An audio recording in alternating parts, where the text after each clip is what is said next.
retrouve en Suède pour une vidéo totalement imprévue, car il faut que je vous partage les découvertes incroyables que j'ai fait autour de l'automobile suédoise. Est-ce que vous saviez que la Suède est certainement le pays d'Europe où circulent le plus de voitures vintage américaines?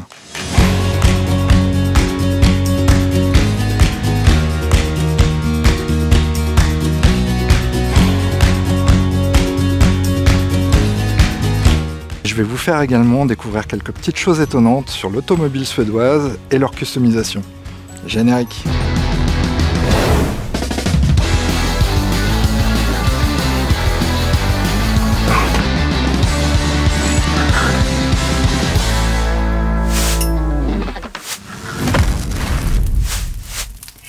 Hello tout le monde, j'espère que vous allez bien, je suis ravi de vous retrouver dans ce décor un peu inhabituel. Si vous découvrez la chaîne, soyez les bienvenus, je m'appelle Eddy et vous êtes sur Customizer. Enfin, Customizer en voyage. Pour nos vacances, nous avons choisi la Suède, une destination que nous découvrons, que je vous conseille vivement. C'est vraiment très cool, c'est un très beau pays, mais c'est pas le sujet de cette vidéo. Pour ce voyage, nous passons quelques jours à Stockholm et nous faisons un petit road trip à travers le pays pour visiter quelques endroits emblématiques et on découvre les charmes de ce pays incroyable. Pendant notre trajet, j'ai été assez étonné de croiser beaucoup de voitures anciennes, beaucoup de gros pick-up, pas mal de Volvo évidemment, pas mal de Volvo modifiés, mais surtout beaucoup de voitures américaines des années 50-60. Vraiment beaucoup. Forcément, au départ on se dit que c'est un peu du hasard, puis au fil des kilomètres, on se rend compte que c'est quand même très fréquent. On en croise sur la route évidemment, garés dans les cours des maisons, dans les petits villages ou sur les parkings des grandes villes. Pour l'une de nos étapes, nous avons loué cette ancienne ferme traditionnelle en plein cœur de la Suède, à Mora. Et sur la route, on est tombé dans un embouteillage totalement improbable, avec des centaines de voitures rétro-américaines. Et quelle surprise de découvrir qu'à Rättvik, à 30 minutes d'ici, il y a l'un des plus grands rassemblements de voitures classiques qui dure pendant une semaine. Autant vous dire que je suis plutôt ravi et je vais vous partager quelques images que j'ai pu faire lors de ce meeting.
Un petit tour de cette concentration, le Classic Car Week, qui se tient tous les ans pendant une semaine au bord du lac Siljan et qui fête son 30e anniversaire cette année. Quand je vous dis que c'est un gros rassemblement, c'est un meeting qui rassemble pas moins de 10 000 voitures, mais pas seulement. On peut y trouver des motos, des concours d'élégance, des concerts, des compétitions de tondeuses à gazon, des courses de cross, tout ce qu'on peut retrouver dans un grand rassemblement automobile, et forcément un défilé constant de voitures incroyables. Mais d'où peut venir cet engouement des Suédois pour ces voitures américaines de cette époque? Il faut se rendre à l'évidence, on retrouve en Suède le côté très sauvage qu'on peut retrouver au Canada ou aux États-Unis. D'ailleurs, dès qu'on sort des grandes villes, avec toutes ces granges, ces maisons en bois et cette couleur rouge si particulière, le rouge de Falun, qu'on retrouve aussi sur les granges américaines, une peinture traditionnelle utilisée pour ses vertus fongicides et de conservation du bois. Il nous est arrivé à plusieurs reprises de s'étonner de retrouver beaucoup de similitudes au niveau des paysages avec un mélange entre l'Angleterre et les US. Mais ça n'explique pas pourquoi importer ces voitures d'une autre époque et surtout pourquoi il y en a autant. La législation suédoise est peut-être beaucoup plus souple que la nôtre, mais je suis pas sûr que ça soit la raison. Ce phénomène qu'on appelle ici ragard se transmet de génération en génération depuis les années 50. Avoir une voiture américaine à cette époque en Suède faisait de vous la personne la plus cool de la région. Un peu comme les blousons noirs chez nous, les ragards se rassemblent. Nouveau décor parce qu'il s'est mis à pleuvoir, donc là on est à Kolarbin, un de nos points d'étape. On est dans des cabanes dans la nature, c'est un peu roots, mais c'est assez fun. Je vous mets 2-3 images parce que les paysages sont vraiment incroyables.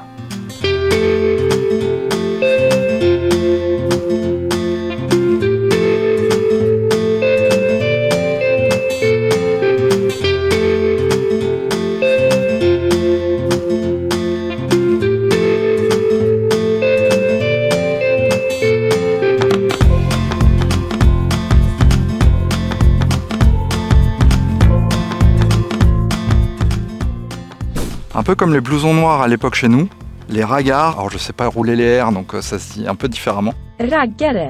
Les ragards se rassemblaient pour écouter du rock'n'roll, faire vombrir leur moteur et surtout aller cueillir les filles, qui est à l'origine du terme ragard. Alors aujourd'hui, le terme ragard pour certains est un peu péjoratif, mais pour tous ces passionnés de bagnole, c'est comme ça qu'on les appelle et c'est comme ça qu'ils aiment qu'on les appelle. Un peu comme le terme tuning chez nous qui peut être un peu péjoratif. Olivier! Tu vas me niquer la batterie! Forcément, modifier des bagnoles avec les moyens du bord et souvent de façon pas très élégante, ça donne quelques résultats assez surprenants. Le bon Jackie Tuning comme on aime, sur le parking de Bricorama. À côté de ça, on découvre des voitures rutilantes avec des restaurations de très haut niveau. Et ce phénomène, vu la taille des événements, a une très grosse ampleur en Suède et aujourd'hui fait vraiment partie de la culture suédoise. Je vous mets en description quelques liens sur le sujet et vous allez voir que c'est loin d'être anecdotique. Un petit fun fact que j'ai trouvé en faisant mes recherches sur internet au sujet des Raggare. c'est qu'avant 1967, en Suède, on roulait à gauche. Et afin de s'aligner avec les pays voisins, le gouvernement a décidé de passer à droite. Et donc, pendant la nuit du 3 septembre 1967, toutes les routes étaient fermées pour pouvoir changer tous les panneaux.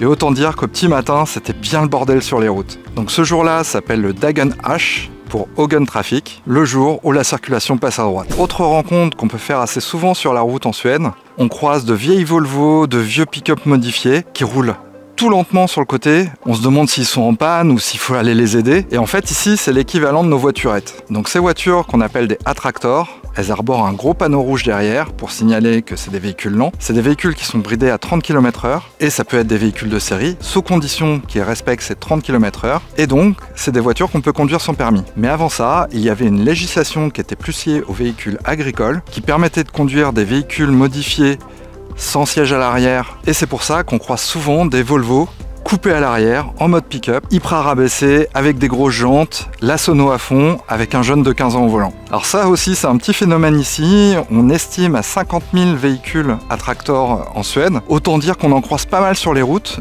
limite plus que nos voiturettes. Au final, est-ce que c'est plus dangereux que nos petites voitures en plastique où on peut atteindre des 50 km/h? J'en suis pas sûr. Je peux pas plus. Est-ce qu'il y a de la fierté dans ce que tu viens de faire? Non. En tout cas, quand on arrive dessus sur une route qui est limitée à 80, je vous garantis que ça fait un peu bizarre. Autre chose qu'on n'a pas chez nous, c'est sur les parkings, on peut retrouver des petits boîtiers. C'est ce qu'on appelle des boîtiers de chauffe. C'est des prises électriques, souvent avec des minuteurs, qui sont sur les parkings publics ou sur les copropriétés. Alors c'est pas que la Suède est très en avance sur les véhicules électriques. Et grâce à une petite modification moteur, on peut brancher sa voiture et la garder en préchauffage en gardant le circuit de refroidissement préchauffé lorsqu'on a des températures extrêmes comme ici. Pareil, si ça vous intéresse, je vous mets des petits liens en description. Et pour finir, quelque chose qu'on croise très souvent ici, même sur des voitures de série, pas forcément sur des gros pick-up ou des gros 4x4, c'est une rangée de 3 ou 4 phares assez énormes, des phares de rallye. Et vu les conditions routières qu'on doit avoir ici en hiver, quand il fait nuit, il n'y a pas d'éclairage, il fait nuit noire, je pense que s'il y en a autant, c'est que c'est bien utile. Pour notre road trip, on a loué un modèle Y, donc là on est à mi-parcours. Jusqu'à présent, on n'a pas eu de soucis majeurs pour recharger la voiture, à part un petit temps d'attente sur un superchargeur qui était bondé à cause de véhicules non Tesla qui étaient garés n'importe comment, puisque c'était station à double place. Et donc si on se place pas dans la bonne position, on bloque 2 bornes, alors qu'en fait on pourrait mettre 2 voitures. Ce système de superchargeur, il est très courant ici, il y a quelques stations comme ça en France. Je vous mets en description une petite vidéo qui parle du sujet. Forcément, si la prise n'est pas du bon côté, si la voiture se met pas dans le bon sens, elle peut bloquer 2 places. et ça peut causer quelques embouteillages. Un petit bonus pour finir cette vidéo, avant de partir, nous avons eu le temps d'aller au Tekniska Museum à Stockholm, l'équivalent de la Cité des Sciences à Paris, où vous pouvez voir une super rétrospective de l'évolution de l'automobile. On y trouve évidemment quelques Volvo et quelques Saab emblématiques de l'automobile suédoise, et on y trouve aussi quelques pièces exceptionnelles, telles que cette moto allemande de 1895, l'une des premières motos de production industrielle, mais également cette Milburn de 1919, voiture électrique américaine des années 20, très populaire à l'époque, car c'était des véhicules faciles à démarrer et très simples d'utilisation. Pour le tuning chez nous. Qu'est-ce que vous faites? Cassez-vous! On peut pas être tranquille? Bon, j'en étais où? Ça tombe bien, j'ai fini. Est-ce que je leur dis que je vais faire du canoë? Je vais faire du canoë. Bon bah j'arrive. Elle est pas ouf cette vue.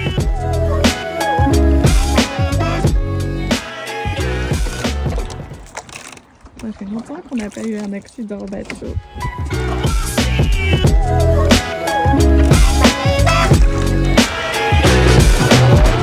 J'espère que vous aurez pu découvrir quelques petites choses assez sympas sur la Suède. C'est un pays très intéressant avec une culture riche et des paysages incroyables. N'hésitez pas à me dire en commentaire si ce type de format vous plaît. Je suis plutôt curieux donc j'aime bien explorer les petites choses qui m'étonnent. Donc j'aurai certainement d'autres choses à vous partager. Un grand merci d'avoir regardé la vidéo jusqu'ici.